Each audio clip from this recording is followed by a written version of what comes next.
something that we're looking to do right now. Okay. Is build. I've been fighting to build not so much a purchase order, but a hardware request Yeah. type Same of. idea. So same idea Okay. because we don't do purchase orders. Let me undo. Visio integrated with Let me Okay. turn off a couple of things first so Take I your can time. get back to a starting point. Okay. So the idea is that your business users are accustomed to working with flowcharts, Right. or swimlane diagrams. Right. So in this case, this happens to be a purchase order, but it doesn't matter what it is. Same There's- premise. There's some trigger event. In this case, somebody creates. So a they make a purchase order. request. Yes. Yeah, that causes this flow to initiate. And we're going to see whether it's a valid request. If it's not, we reject it. If it is, we check for budget. Do they have the budget? If they do, great. If not, we reject. Gotcha. So whatever the request is, as you say, maybe a purchase order, maybe an equipment service request, doesn't matter. Now what I want to do is I want to actually execute this workflow.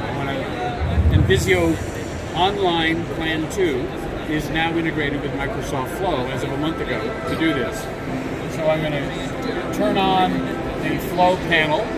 So that's over here. Gotcha. And you'll see that also activated some icons because I've pre-configured the steps in this process. Each of these icons represents a trigger or an action. So for example,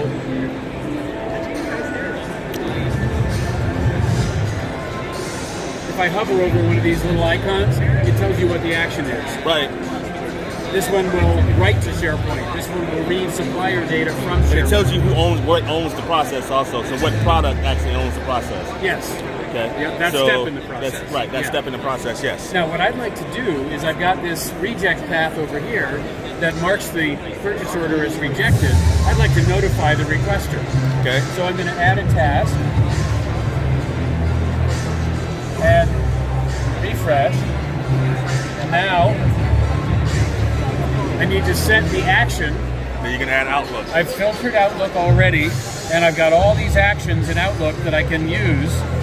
Basically, what I want to do is just send an email, so I'm going to choose that one, and you'll see the icon appears here. And I would type some text on it and whatnot, but basically what's important for right now is I want to refresh and then export to Flow. Okay.